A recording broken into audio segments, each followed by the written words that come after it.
서기 2세기 로마 제국은 갈 수 있는 곳까지 영토를 확장했다. 이제는 내실을 다질 때였다.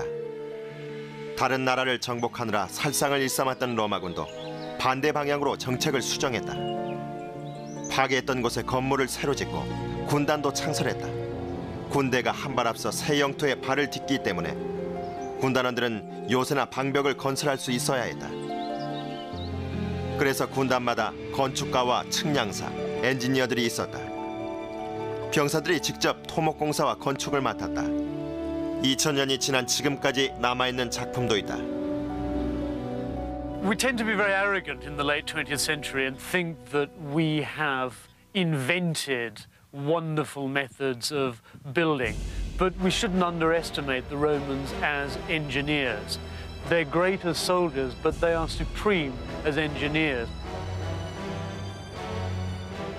로마 제국의 정복 후 오랜 평화 시기 동안 병사들은 최고의 기술을 이용해 민간인들을 도왔다.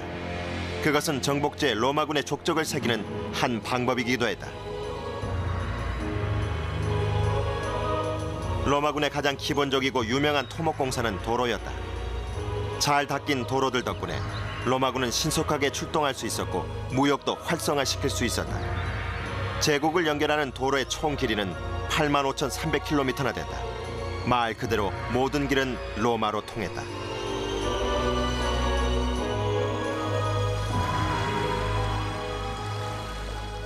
평탄을 자아내게 하는 이 다리는 남부 프랑스에 있다.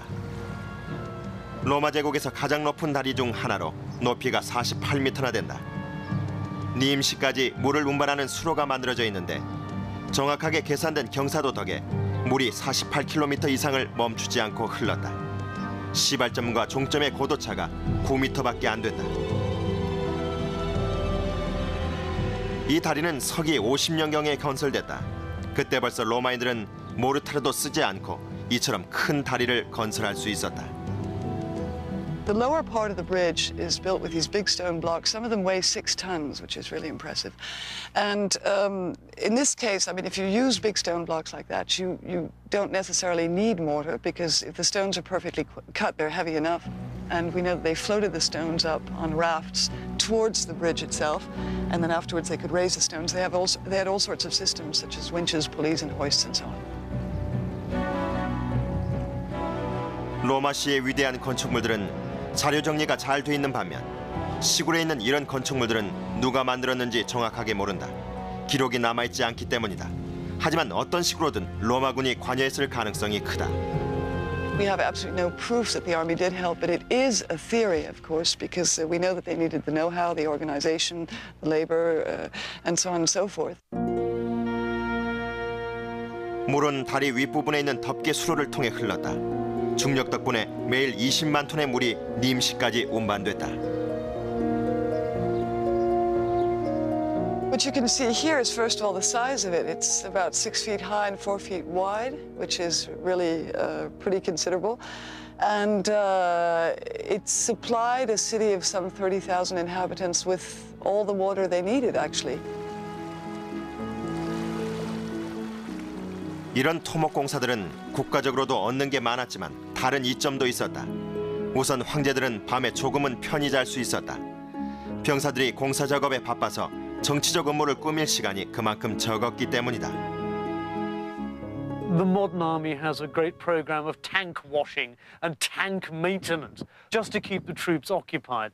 The Roman army solved that problem of keeping your troops occupied by turning them into builders. 토목공사는 병사들이 선호하는 일이 아니었다. 특히 채석 작업은 중노동이라 과도한 작업에 불만을 품은 병사들이 폭동을 일으키기도 했다. 병사들의 희망은 중노동에서 면제되는 것이었다. 병사들이 면제 특권을 누리기 위해서는 특별한 기술이 있어야 했다. 대장장이나 측량사, 위생병, 트럼펫 제작공, 그리고 제물용 동물 관리인 등이 특별 대우를 받았다.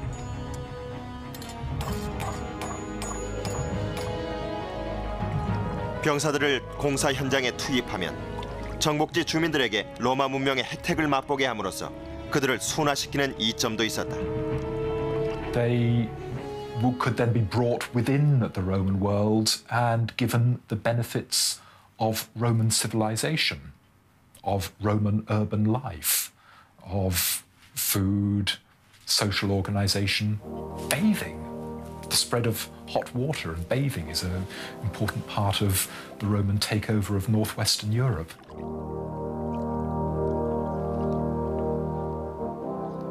로마 제국이 정복지 시민들에게 가져다준 안락한 생활의 좋은 예가 서기 1세기에 프랑스 남부의 군사 식민지 님에 있는 원형 극장이다.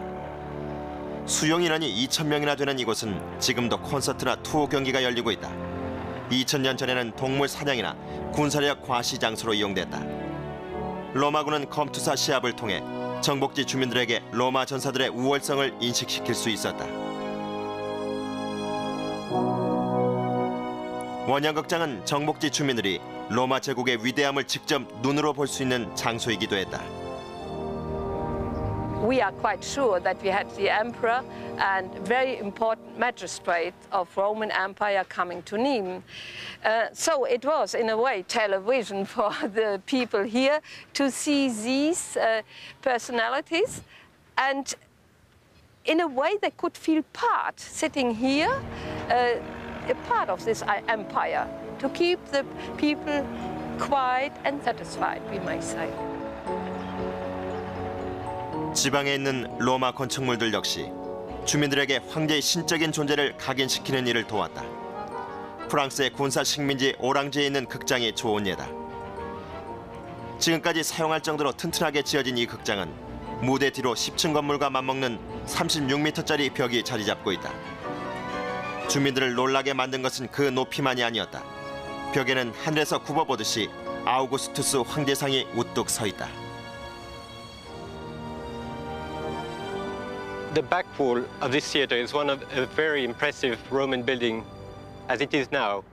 But it used to be much more impressive with the marble covering, the 3 floors, and on the top of the scene was the statue of the emperor himself, looking at the spectators as a god. 로마군이 제국의 건설을 통해서 전파시킨 것은 건축술만이 아니었다. 로마군 30개 군단이 없었다면 유럽 포도주 산업도 발전하지 못했을 것이다.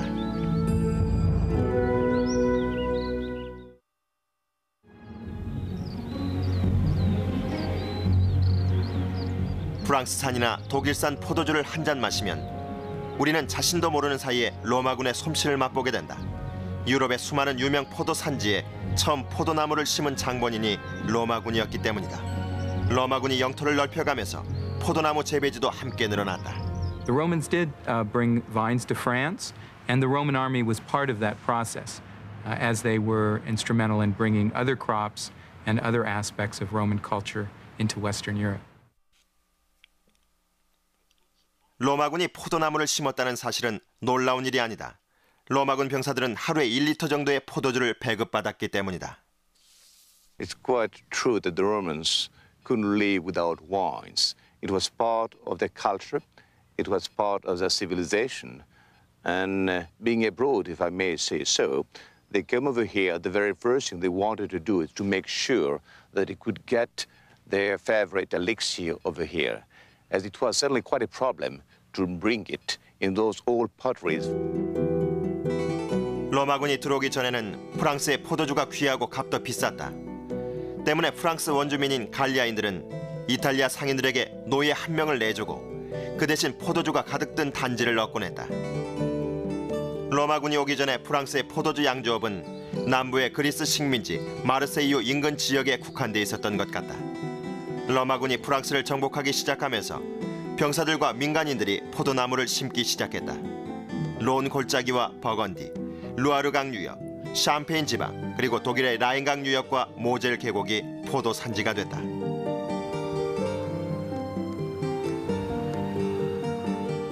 로마 제국의 프랑스 북부 샴페인 지방 정복이 포도주 산업에 우연찮게 큰 도움을 주었던 것 같다. 샴페인 지방의 지하 22.5m 되는 곳에 길이가 160km 이상 되는 포도주 저장고가 자리하고 있다. 이 포도주 저장고들 중 일부는 처음 서기 1세기나 2세기에 벽돌 만드는 데 필요한 백악을 채굴했던 채석장이었으리라 짐작된다. 지금 그 지하 채석장들은 포도주 8억 병의 저장고로 사용되고 있다. 그러나 전혀 다른 이유에서 이 같은 포도주 저장고들이 로마 제국 말기에 로마 시민권자들에게 중요한 역할을 했을지도 모른다. 포도주를 비롯해서 로마인들의 안락한 삶을 시기한 게르만족들이 침략했을 때 피난 장소로 쓰였을 가능성이 크기 때문이다. There's no doubt that barbarians wanted to share in Roman luxuries. There are plenty of Roman luxuries that you find in Germanic barbarian areas even before the invasions take place. They like to get hold of them through trade or gift or whatever. 현대 시대에 들어와선 포도주 저장고가 피난처로 사용됐다. 1, 2차 세계대전 당시 샴페인 지방에서 격전이 벌어졌을 때 주민들은 포도주 저장고를 임시 은신처로 사용했다. When the bombing started, people were very soon coming here in the cellars, and we have found a lot of furnitures here, some forks and knives and bottles and plates, everything, and we think that they were just living here for a couple of days, perhaps, just waiting for the end of the bombing. 지금도 유럽의 방위군 사령관들은 비상시엔 로마군 포도주 저장고를 이용할 생각을 하고 있다. I've been showing around cellars a senior officer from NATO, and after the visit, with a twinkle in the eye, he said, "Christian, it's certainly the place I'd like to spend the Third World War conflict." 로마군은 정복지의 평화를 유지하기 위해서 당근과 채찍을 함께 썼다. 문명을 전파하면서 정도를 벗어나면 서슴지 않고 채찍을 휘둘렀던 것이다. What should never be forgotten is that this peace was actually maintained by the threat of armed force. And within those lands, society as a whole was still pretty violent. It was still a slave-owning society. People were very frequently physically brutalized.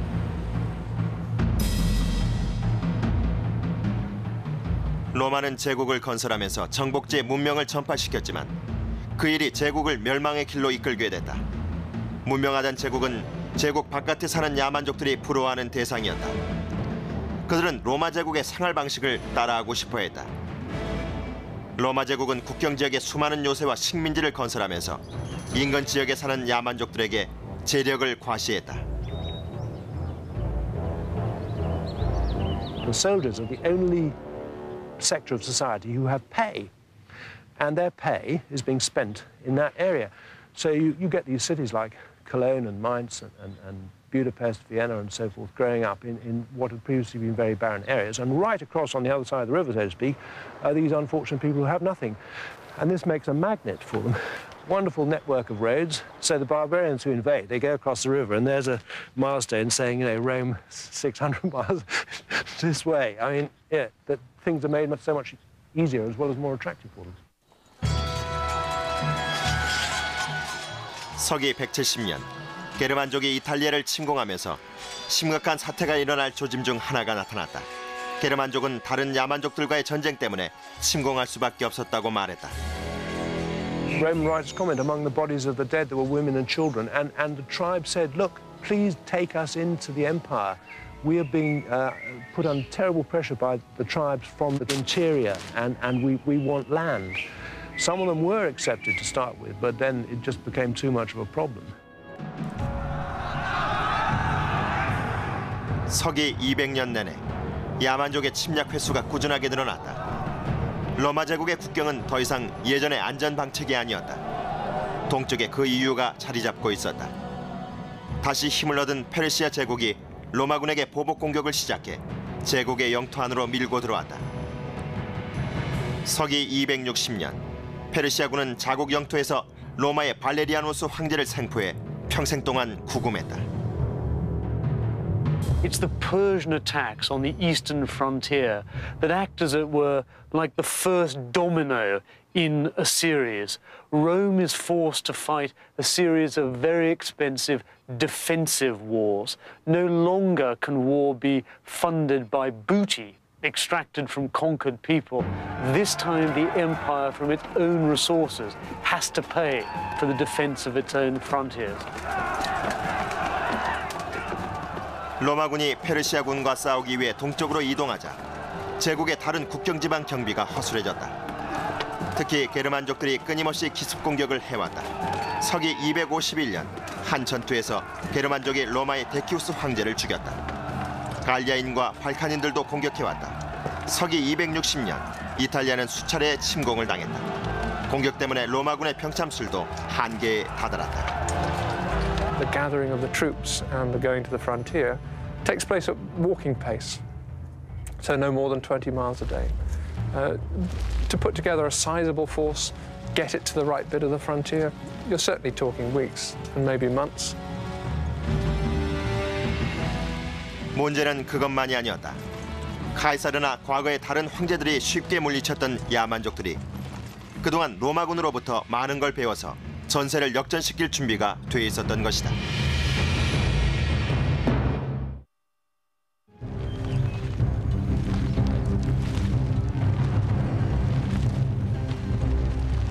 로마가 제국을 건설할 때는 무자비하고 군율이 엄한 군대였기 때문에 산만한 야만족들은 거의 적수가 되지 못했다. 그러나 서기 200년에는 상황이 역전됐다. 야만족들도 수백 년 동안 로마군의 일부가 돼 군단병들과 한편이 돼 싸워왔기 때문이다. 반격이 시작됐다. 야만족들은 새로 배운 전술을 이용해서 제국에 대항해 동족들과 한편이 돼 싸웠다. Very many of their warriors have, at one time or another, served in the Roman army. They're getting much more familiar with Roman tactics, and to some extent they're starting to imitate them as well. Therefore, it's a much more difficult task for the Romans to cope with. 그러나 위협은 외부에만 존재하지 않았다. 엄청난 중압감에 시달리게 된 로마 군단은 서기 200년대 내내 각자가 원하는 사람을 보위에 올리기 위해서 싸웠다. 50년 동안 30명 이상이 황제라고 선포했을 정도로 내분이 치열했다. Very many soldiers were killed unnecessarily, huge amounts of treasure were wasted, and the destruction, which may have been quite localized within the empire, reduced the economic capacity of the Roman world to sustain the army which defended it. So in a way, the army, to some extent, cut its own throat. 독일 잘부르크의 이 로마군 요새도 서기 200년대 야만족들이 국경을 넘어 공격해왔을 때 적의 수중에 떨어졌던 수많은 요새 중 하나다. 로마군 전술의 양상이 변하고 있었다. 제국 초기 군대는 적국을 공격해서 새로운 땅을 차지하고 전리품으로 전쟁 비용을 충당했었다. 하지만 이제는 제국과 군대 모두 수비에 치중하게 됐다. 여자와 아이들까지 동원돼서 병사들을 도와야 했다. 많은 도시들이 침략군을 막기 위해서 방벽을 세우기 시작했다. So it's no surprise by the 270s a Roman emperor actually gives the word Rome has got to have an enormous city wall such as it hadn't had for 600 years.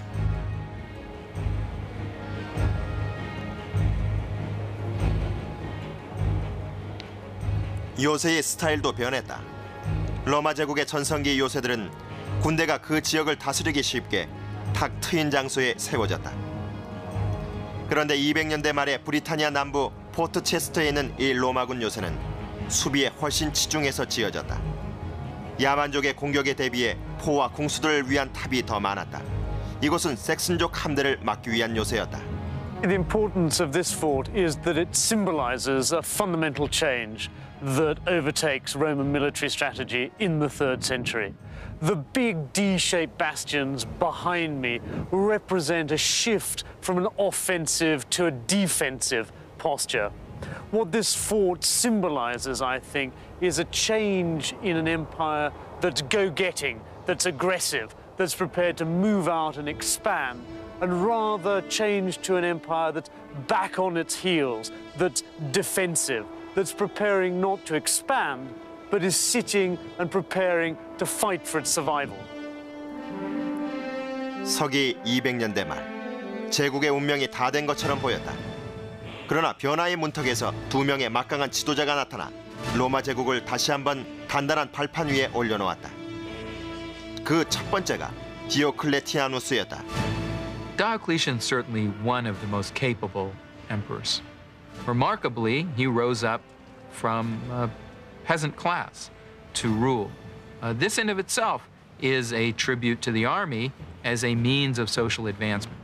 Diocletian rose up due to his skill as a soldier and as a commander. He transferred this skill into a reorganization of the empire. 서기 284년 디오클레티아누스가 왕위에 올랐다. 그는 군대를 예전 규모인 40만 명으로 축소했다. 또한 황제 직위를 나눠서 3명의 황제를 더 임명하고 4분 통치를 실시했다. 즉 황제 4명이 함께 제국을 통치하게 된 것이다.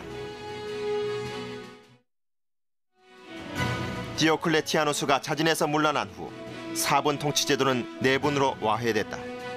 그리고 또 한 명의 강한 황제 콘스탄티누스가 왕위에 올랐다. 서기 312년 그는 로마 외곽에서 일어난 내전에서 권력을 쟁취했다. 수적 열세에도 불구하고 그는 정오의 하늘에서 십자가를 받고 십자가에 의해 정복되리라는 말이 들렸다고 주장한 후 승리했다. 황제가 되자 콘스탄티누스는 기독교를 로마 제국의 국교로 정했다. 콘스탄티누스는 디오클레티아누스의 군대 개혁을 이어갔다. 그는 전방 유격대를 지원할 기동군을 창설했다. 이 기동군은 문제가 생기면 즉시 현장으로 출동했다. A central reserve, a mobile reserve, as well as having the troops all around the frontiers. Now, this was something which the Romans should have had before. If that had been in place in a serious way at the beginning of the 3rd century, they would have been able to react rapidly, as it was, to send troops from the northern frontier to the eastern frontier, or vice versa. It just didn't work. 콘스탄티누스는 로마 제국의 수도까지 이전했다. 서기 330년 그는 제국의 수도를 로마에서 현재 터키 이스탄불인 콘스탄티노플로 옮겼다. 수도 이전은 부와 권력의 상징이 동로마 제국으로 이동됐다는 뜻이자 서로마 제국이 쇠퇴하고 있다는 뜻이었다. 안타깝게도 디오클레티아누스와 콘스탄티누스가 이룩했던 군의 안정은 상당 부분이 그들과 함께 무너졌다. 서기 300년대 중반 군단 사이의 내분이 다시 시작됐다. 각 군단은 자기들 사령관이 황제가 되길 원했다. 내전은 군대뿐 아니라 경제까지 약화시켰다. 로마 역사가들은 많은 농장들이 쓸모없게 변했다고 말했다. The peasants have been frightened away, or the peasants have been conscripted into the army, or the peasants have run away because they don't want to go into the army, or because they have no money to pay taxes and they fear the consequences. 계속되는 내전 때문에 로마 제국 전 지역에 걸쳐 인플레이션이 발생했다. Every time there's an attempt at becoming emperor, successful or otherwise, enormous numbers of extra coins are minted and distributed as a reward to the troops. When you get such an enormous number of coins in circulation, clearly prices shoot up. Basically what happens is people start losing confidence because this denarius is supposed to be silver, and they gradually put in more and more non-silver into it until by the latter part of the 3rd century, the so-called denarius has perhaps 2% silver in it. 야만족들은 제국 내부의 어수선한 상황을 놓치지 않고 이용했다. 서기 360년대 브리타니아에선 스코틀랜드 부족들이 하드리아누스 장벽을 넘어 침공했다. 유럽 대륙에선 게르만 부족들, 특히 흑해 근방에서 온 고트족들이 위협을 가해왔다. 고트족들도 중앙아시아 출신의 잔인한 훈족들에게 쫓겨 고향 땅을 도망쳐 나온 사람들이었다. 고트족은 훈족을 피하기 위해서 로마 제국의 피난처를 구걸했다. The Goths are fleeing from the Huns, and they are clearly scared to death. And the Romans accept this explanation, the Romans actually ferry them across the Danube. So sometimes barbarians are simply running away from other barbarians. 그런데 발렌스 황제는 고트족을 받아들인 후 마음이 변해 다시 쫓아내기로 결정했다. 서기 378년 황제가 직접 군대를 이끌고 콘스탄티노플 북쪽에 있는 아드리아노플로 가서 고트족과 맞섰다. 그것이 치명적인 실수였다. 잘못된 정보 때문에 로마군은 고트군의 협공을 받는 신세가 됐던 것이다. And the story as it goes is that they can't use their weapons. They're trapped, they can't turn around, and they're massacred. 2/3 of the army, I think about 12,000 men, are killed on that one day. 사망자 중에는 발렌스 황제도 있었다. 더 큰 문제는 대군을 한꺼번에 잃음으로써 로마군의 방어 능력이 약화됐다는 점이었다. Because at Adrianople so many very important regiments were destroyed, the Roman army was never able actually to replace them in terms of either quality or quantity. So its military capacity overall was that much reduced. It was therefore unable properly to defend all of the frontiers thereafter. 그래서 로마군은 고트족을 내버려둘 수밖에 없었고 로마군에 입대한다는 조건하에 다른 야만족들도 받아들였다. 로마군은 항상 훈련받은 외국 병사들을 썼지만 이제는 야만족 군대가 그 자리를 대신 메웠다. The real problem with barbarians is not individual barbarians in Roman units. It's when they come in large numbers and are employed by the Roman state en masse, as it were, without going through Roman military training. 이른바 로마군의 야만화는 문제의 일부분에 불과했다. 한때는 자랑스러웠던 로마군의 명성이 차츰 허물어지기 시작했던 것이다.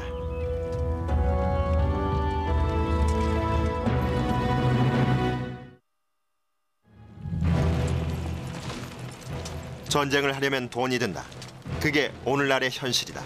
그 점은 로마군도 마찬가지였다. 외세의 침입과 내전으로 로마 제국의 경제 사정이 악화되면서 일부 로마군은 더 이상 병사들을 훈련시키고 군장을 갖춰줄 자금이 없었다. 갑옷과 무기, 전통적인 로마군 투구는 더 이상 기본 품목이 아니었다. They didn't have the technology because technology means money. And money was short, so they just used what they could. And with this sort of thing, you just hammer out two halves like an Easter egg and then put them together with this.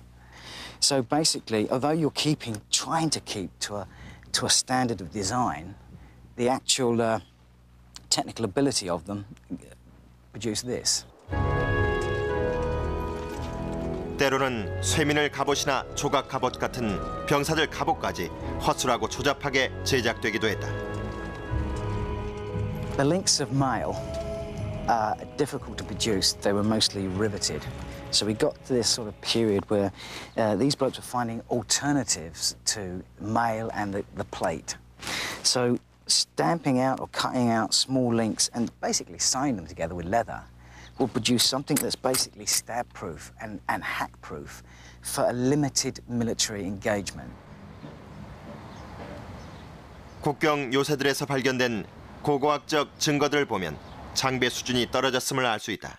It doesn't matter whether it's the quality of the currency, the jewelry, the armor, the style of the buildings. It's all becomes rougher and cheaper as the centuries wear on. There's no great surprise, I don't think, but it's just reflecting really what is happening in Rome. 서로마 제국이 쇠락하기 시작하면서 신병 모집이 훨씬 더 힘들어졌다. 신병의 신장 요건도 170cm에서 165cm로 작아졌다. 그런데도 한때는 명예로 여겨졌던 군복무가 이제는 무슨 수를 써서라도 피하고 싶은 일이 됐다. People cutting off their thumbs to render themselves ineligible for military service and all sorts of things, case of this evading military service, but not just by the individuals concerned. The big landowners don't want to lose their labor supply, so they use all forms of influence and graft and everything to keep the recruiting officers off their estates. 대부분의 로마 시민들은 강제 징집을 피하고 싶어 했을 뿐 아니라 차라리 야만족들이 정권을 잡았으면 내심 바라는 마음도 있었다. There was a general disaffection and an unwillingness of people to serve in the army, and frankly, less and less interest in the survival of the Western Empire. People were often quite happy to live under the rule of a Germanic prince because he was perhaps more capable of defending them, and also the taxes were probably lower. So the empire consequently fell apart. 서로마 제국은 빠른 속도로 쇠락해갔다. 서기 395년 동서로마 제국의 비공식적인 분열이 공식화됐다. 다른 황제가 동서로마 제국을 각기 통치했다. 그로 인해 서로마 제국은 방어력이 더 저하되면서 쇠퇴 속도도 빨라졌다. the late 390s, the Eastern Emperor effectively managed to steal a large number of the Western Army's best regiments to replace many of those, I guess, that were lost at Adrianople. And this left the West really very vulnerable thereafter. 서기 395년 로마 제국에 살고 있던 고트족이 알라리크의 지휘 아래 반란을 일으켰다. 그들은 그리스를 침공한 다음 북쪽으로 이동해 이탈리아 북부를 공격했다.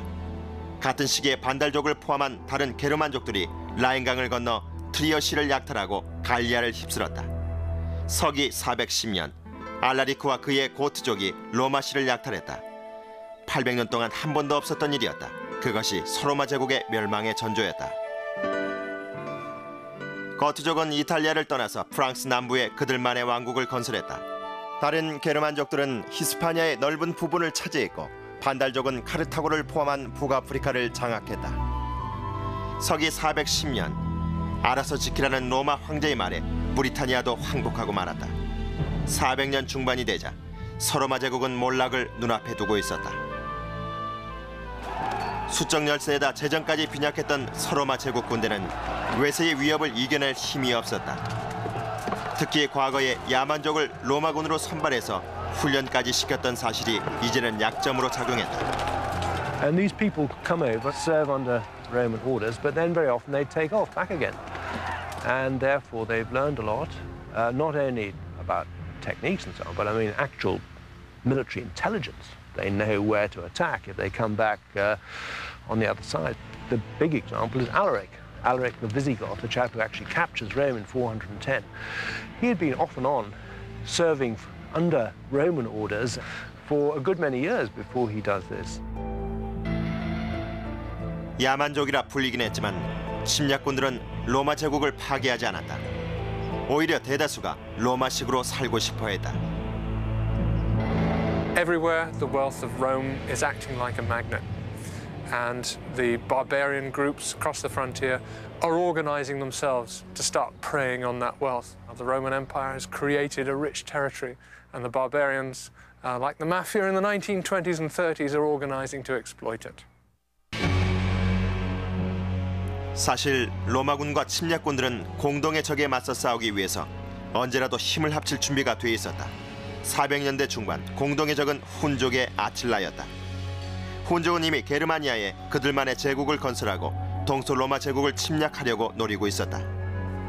The roads are truly ferocious. They go all the way from the gates of Constantinople, Istanbul, as now as the gates of Paris, east to west, and also to Milan in northern Italy.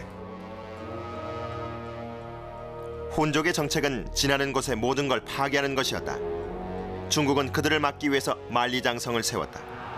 기마술에 뛰어났던 훈족은 말을 타고 전속력으로 달리면서도 멀리까지 화살을 쏠 수 있었다. 훈족의 진군을 늦추기 위해서 로마군은 제국 안에 살고 있던 다른 야만족들에게 의존할 수밖에 없었다. 서기 451년 샴페인 지방의 평원에서 아칠라군은 로마군, 부르고뉴군, 프랑크군 그리고 고트족으로 이루어진 로마 연합군과 싸웠지만 결국 패하고 말았다. The 5th century is actually about one group of barbarians fighting another group.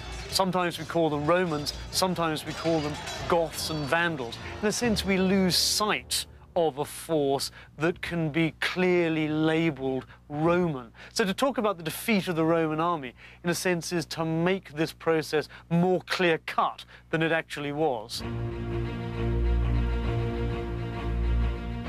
아틸라는 이탈리아를 침공했다가 돈을 받고서야 물러갔다. 453년에 아칠라가 죽자 훈족의 결속도 깨졌고 게르마니아의 자국민들에 의해 멸망하고 말았다.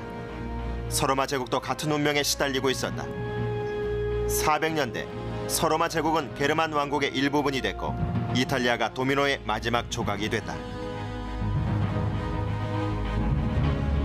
476년 서로마 제국의 마지막 황제 로물루스 아우구스투스가 고트족에 의해 강제로 폐위됐다. 서로마 제국은 멸망했지만 로마군의 영향력은 아직 사라지지 않았다.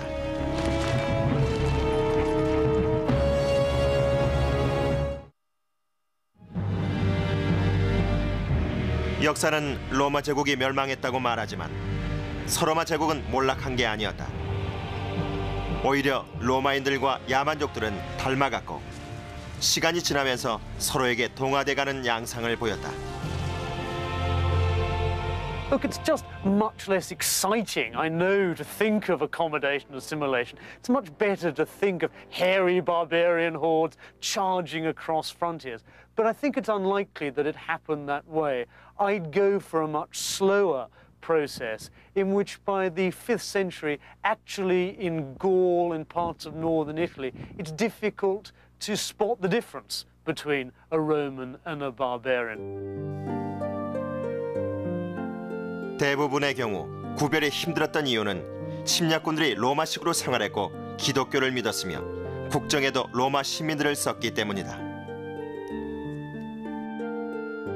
Barbarians certainly enjoyed Roman civilization. There's a tremendous amount of evidence to that effect.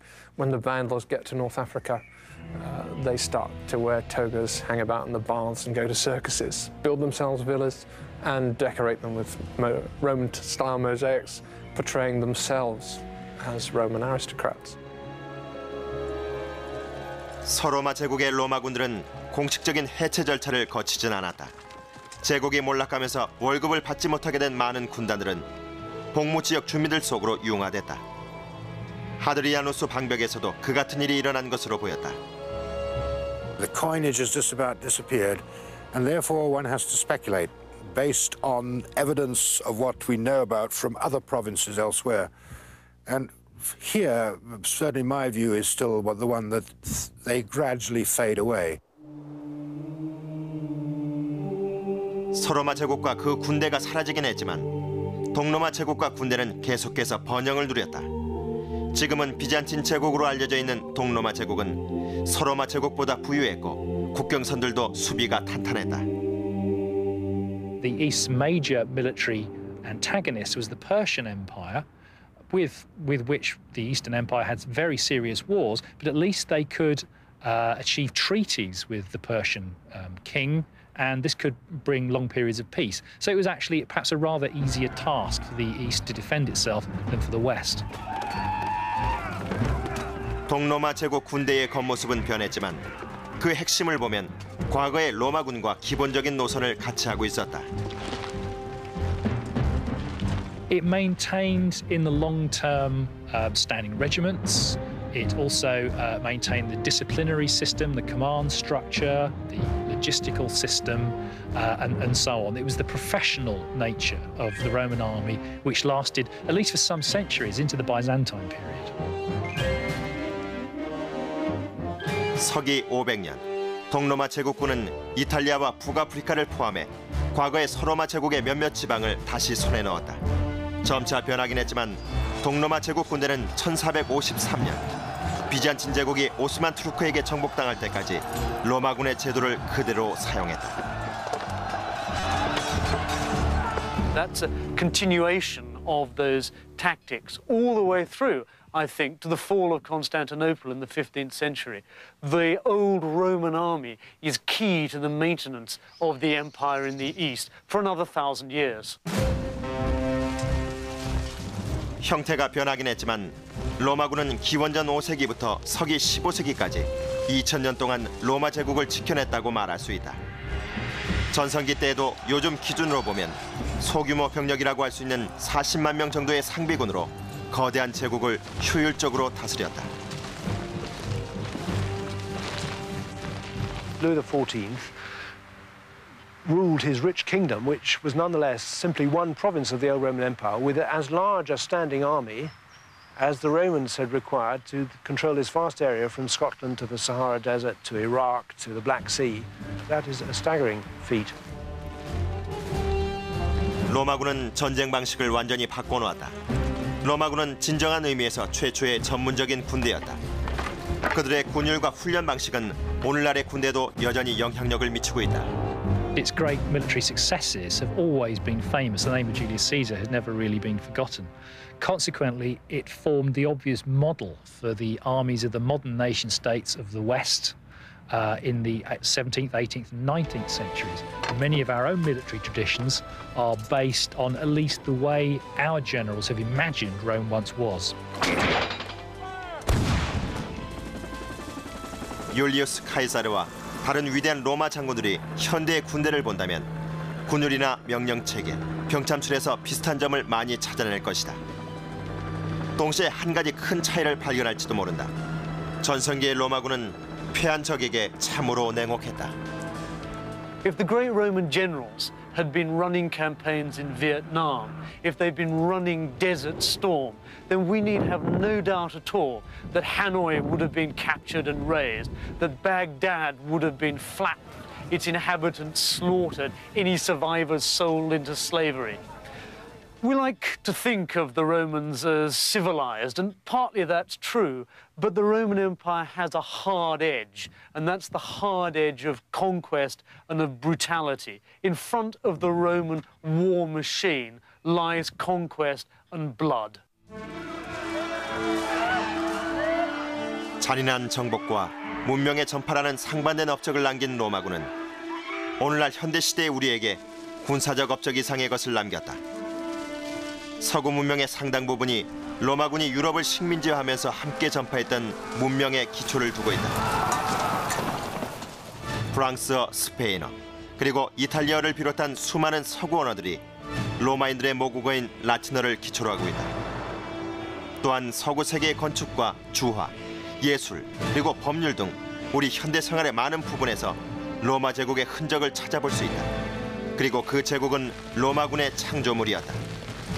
그들이 없었다면 로마 제국도 없었을 것이다.